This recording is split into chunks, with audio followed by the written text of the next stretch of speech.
This is video number 7 in the Dashboard Fox demo mode overview. We're going to take a look at the admin. So we've popped in and out of here a couple times as we've looked at other features.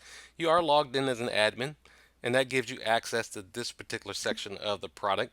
And we try to keep the administration of Dashboard Fox just as easy as the building and the interacting with dashboards.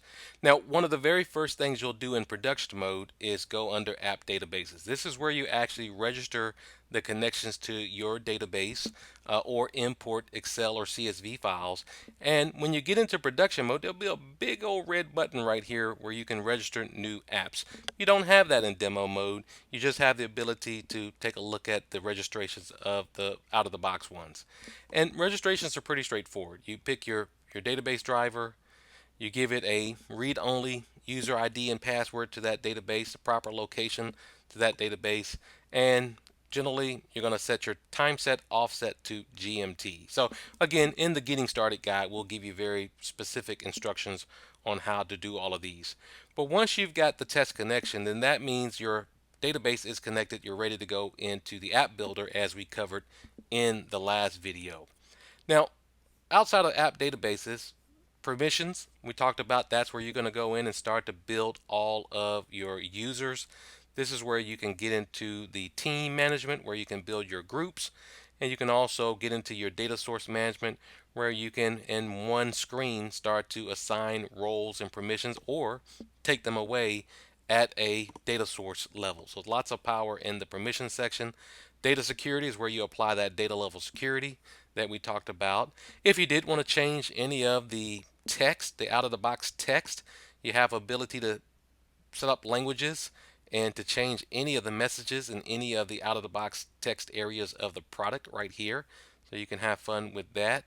If you are using your own mail server for the scheduling, when you get into the production mode, this is where you would configure that. So just your standard setup.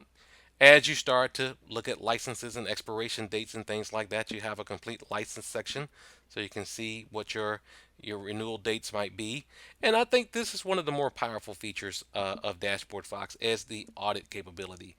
We're taking a look at every click action, everything that's taken place, and you can kind of see here, not only are we monitoring security items like who's logging in and who's having a login failure, we're taking a look at who's creating reports and modifying and deleting and running and exporting your data. And there's user management and group management and all sorts of things that you have here that we're collecting with a retention period that you can come in here and set to be however long you need. You'll see the only one that we turn off by default is report execution SQL because that can really explode your database if you're running a lot of reports and dashboards. So you have to be careful with that based on the size of the hard drive on your server. Now, all of the things that we collect in this audit table, if you go to your composer, that's what that Dashboard Fox app is. That allows you to have report types here for all those audit things. And if you click on one of those, just like any sort of app, you can start to build reports and see how people are actually using and what reports they're running. And this gives you ability to know if one, if a report's useful, and two, if you've given access to someone and they're not using it, you could reach out and see if there's some training or some additional assistance that they might need. So definitely explore all the features of the admin, and we're going to cover this content button here in the last video of this series. So stay tuned.